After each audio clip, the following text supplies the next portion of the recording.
قرآن کریم کی آیتوں کا شان نزول معلوم ہونا بھی اس کے سمجھنے میں مددگار ہوتا ہے۔ شان نزول کا کیا مطلب؟ یہ آیت کس بارے میں نازل ہوئی؟ ابن عباس کا قول آپ نے سنا، یہ آیت کس بارے میں نازل ہوئی؟ اگر ہم کو معلوم ہو تو آیت کے معنی اور واضح ہوتے ہیں، نہیں معلوم ہو تو جلدی سمجھ میں نہیں آتا ہے۔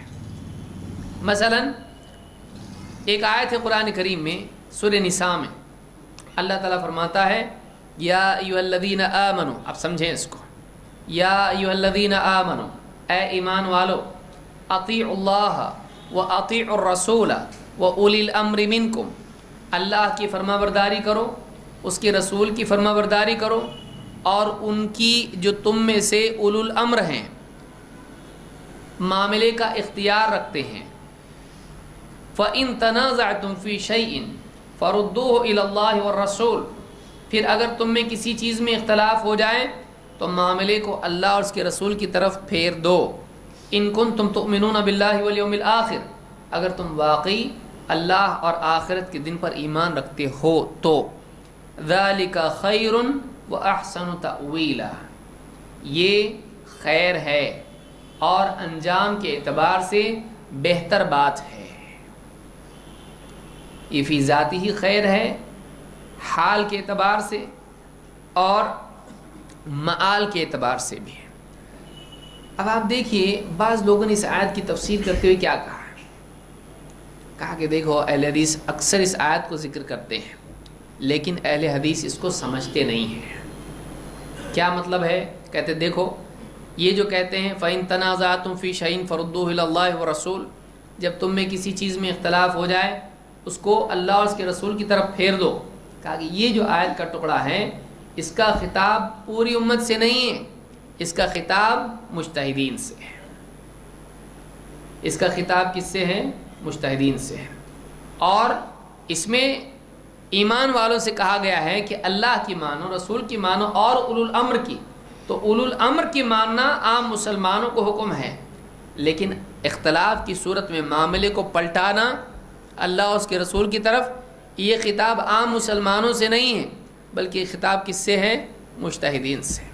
ایک ہی آیت کے اندر یہ دو حکم ہیں، پہلا حصہ عام مسلمانوں کے لیے ہے، دوسرا حصہ صرف مجتہدین کے لیے ہے۔ اب آپ غور کریں کہ اب کئی غلطیاں اس میں ہوں گی اگر ہم سمجھانا شروع کر دیں اس کو۔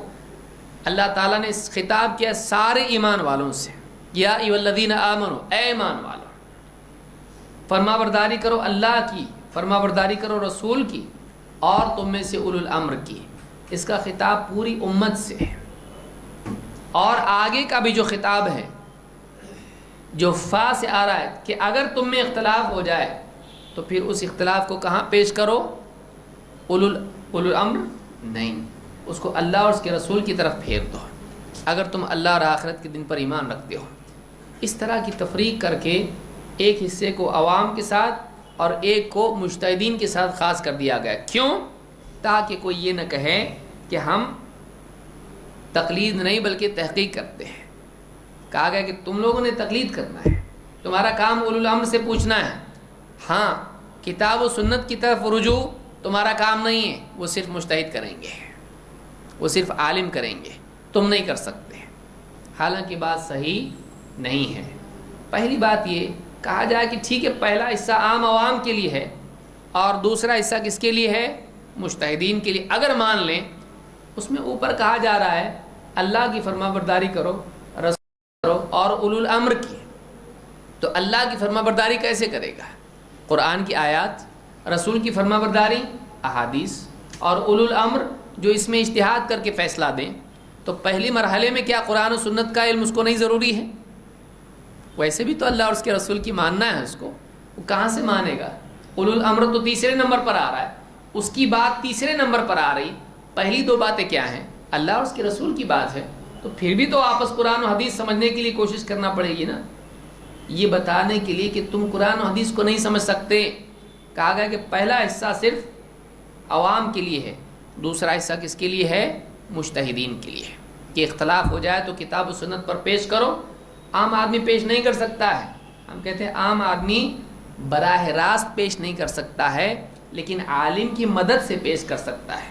ویسے ہی جیسے پہلے اللہ اور اس کے رسول کی فرما برداری براہ راست نہیں کر سکتا ہے، لیکن عالم اگر اس کی مدد کرے سمجھنے میں تو کر سکتا ہے، تو پہلا بھی عالم کی مدد سے کریں، دوسرا بھی عالم کی مدد سے کرے، لیکن اصلاً کتاب و سنت کی پیروی اور اختلاف کی صورت میں کتاب و سنت کی طرف رجوع عالم کی مدد سے ہی کرے گا وہ، لیکن کرے گا۔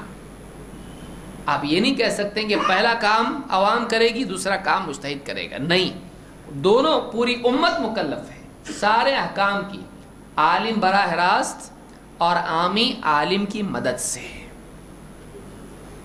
اب اس کے بارے میں عامی کر سکتا ہے کہ نہیں، اس بارے میں اگر اس آیت کا پس منظر ہم دیکھتے ہیں تو بات واضح ہو جاتی ہے۔ مثال کے طور پر ابن عباس رضی اللہ عنہ فرماتے ہیں اطیعوا اللہ و اطیعوا الرسول و اولی الامر منکم، قال نزلت فی عبد اللہ ابن حذافہ ابن قیس ابن عدی اذ بعثہ النبی صلی اللہ علیہ وسلم فی سریۃ۔ کہتے ہیں کہ یہ جو آیت نازل ہوئی ہے یہ عبداللہ ابن حذافہ رضی اللہ تعالیٰ عنہ ان کے بارے میں نازل ہوئی جب اللہ کے نبی صلی اللہ علیہ وسلم نے ایک لشکر پر ان کو امیر بنا کر بھیجا، تو اس واقعے میں یہ آیت نازل ہوئی ہے۔ وہ واقعہ کیا ہے اس کو سمجھنے کی ضرورت ہے، یہ بخاری میں ہے۔ واقعہ کیا ہے؟ علی رضی اللہ عنہ فرماتے ہیں بعث النبی صلی اللہ علیہ وسلم سریۃ، اللہ کے نبی صلی اللہ علیہ وسلم نے ایک سریہ، ایک لشکر روانہ کیا، کچھ لوگوں کو جماعت کو روانہ کیا جنگ کے لیے۔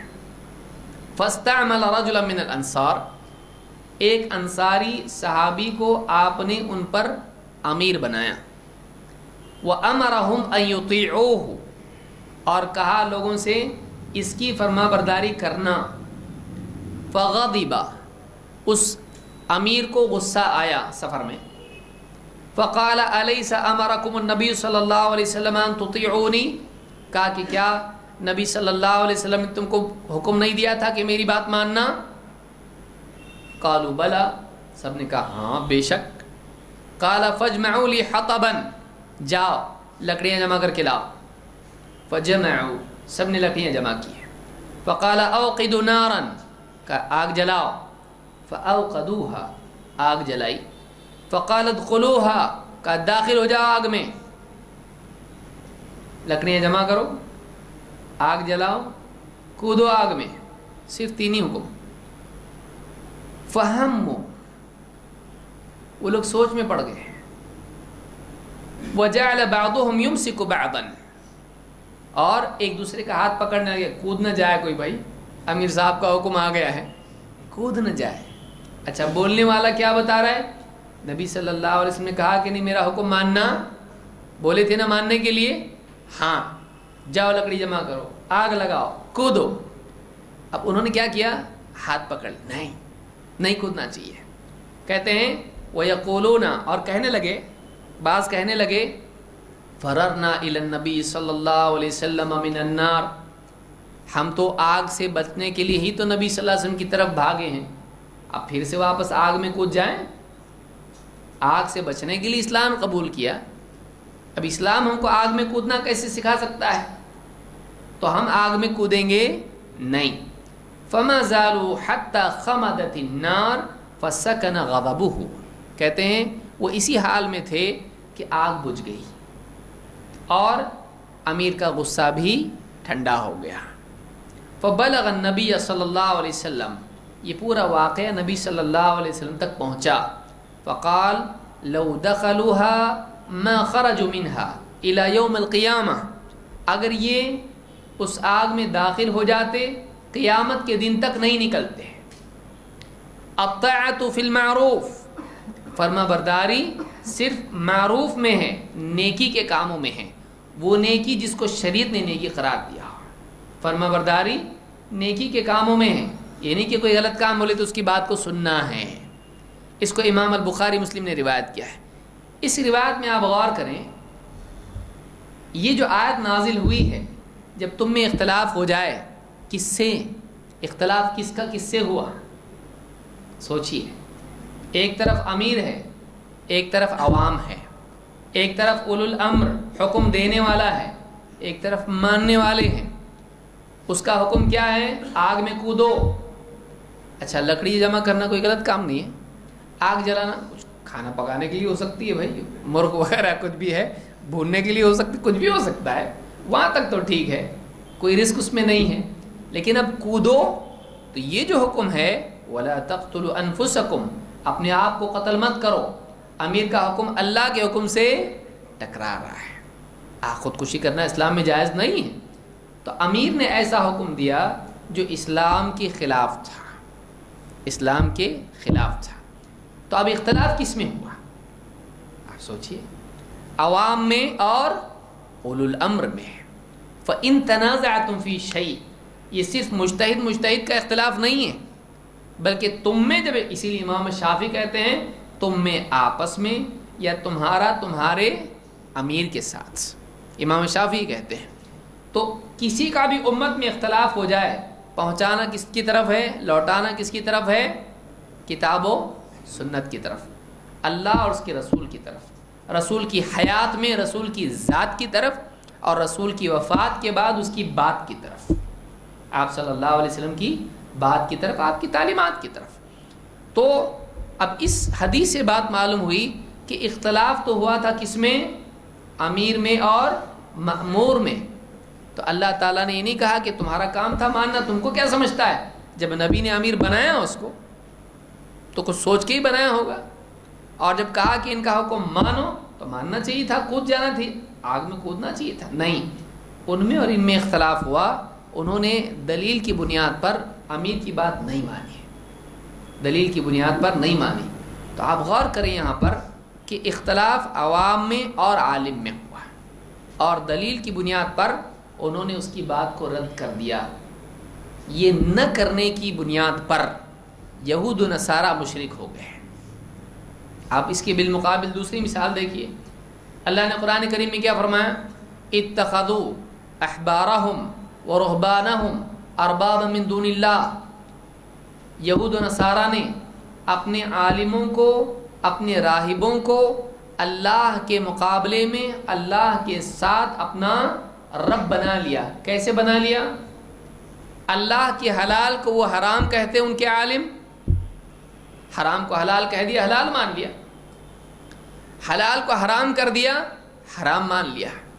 یعنی اللہ تعالیٰ کی شریعت کے خلاف ان کے عالم فیصلہ دیتے تھے، عوام اس کو مان لیتی تھی. تو اب اللہ نے نہیں کہا کہ اولو الامر ہیں ان کے اور عوام ہیں، عوام کا کام ماننا ہے ان کی. اللہ نے نہیں کہا. جب اللہ کے دین میں جو بات واضح ہے اس کے خلاف کوئی آدمی اگر کسی عالم کی بات مانتا ہے تو یہ اللہ کے ساتھ شرک کرنے کے برابر ہے. اللہ کی ذات میں ربوبیت یا الوہیت میں شرک ہوتا ہے یہ. تو یہاں پر آپ دیکھیں گے کہ اس آیت میں جو اللہ نے کہا ہے کہ اگر تم میں اختلاف ہو اس کو اللہ اور اس کے رسول کی طرف پلٹاؤ. ٹھیک ہے، اب آدمی کہے گا مجھ کو تو عربی بھی نہیں آتی، میں تو قرآن بھی پڑھا ہوا نہیں ہوں، حدیث بھی پڑھا ہوا نہیں ہوں، تو میں کیسے لوٹاؤں گا قرآن و سنت کی طرف؟ ٹھیک ہے، تو خود نہیں کر سکتا ہے، عالم کی مدد سے کرے گا. لیکن مقصود عالم کی بات لینا نہیں ہے، مقصود کیا ہے؟ اللہ اور اس کے رسول کی بات لینا ہے. ایک آدمی اگر راستہ خود کراس نہیں کر سکتا، کسی کا ہاتھ پکڑ کے چلتا ہے. ایک آدمی اگر علاج کر نہیں سکتا اپنا ڈاکٹر کے ذریعے سے کرواتا ہے، لیکن پھر جب دو عالموں میں اختلاف ہوگا اب کیا کرے گا؟ آپ دیکھیے، دو عالموں میں اختلاف ہوگا تو کیا کرے گا؟ کیا نہیں ہوتا ہے عالموں میں اختلاف؟ پھر کس کی بات مانے گا؟ کیا بنیاد ہے اس بات کو ماننے کے لیے؟ ہمارے رشتہ دار ہیں، ہمارے علاقے کے ہیں، بہت خوبصورت ہیں، داڑھی لمبی ہے، جبہ اچھا ہے، پگڑی ان کی ہے، ان کی نہیں ہے، خالی ٹوپی پر ہے. کیا بنیاد ہے آپ کے پاس کہ آپ اس عالم کی بات کو مانیں؟ ایک کی مانیں اور ایک کی نہیں. کیا بنیاد پہ آپ مانیں گے؟ ایک ہی بنیاد آپ کے پاس ہے کہ اس کی بات کتاب و سنت کے مطابق ہے اور اس کی نہیں. اب آپ کوئی آدمی کہے گا تم کو اتنا کیسے سمجھتا ہے؟ جتنا سمجھتا ہے اتنے کے حساب سے ہی فیصلہ کر سکتے ہیں. لا یکلف اللہ نفسا الا وسعها، کہ اللہ نے جتنی سمجھ دی ہے اس کے مطابق جتنا سمجھ رہا ہے اس کی بنیاد پر ہی فیصلہ کر سکتے ہیں. اللہ نے فیصلے کا حکم دیا ہے اور عقل جتنی دی ہے، سمجھ جتنی دی ہے، اسی بنیاد پر فیصلہ کریں گے، اس سے زیادہ تو فیصلہ نہیں کر سکتے ہم لوگ. تو اس کی بات دلیل والی ہے، اس کی نہیں ہے، اس کی بات مانیں گے، اسی کے ہم مکلف ہیں. تو شان نزول سے بھی باتیں واضح ہوتی ہیں.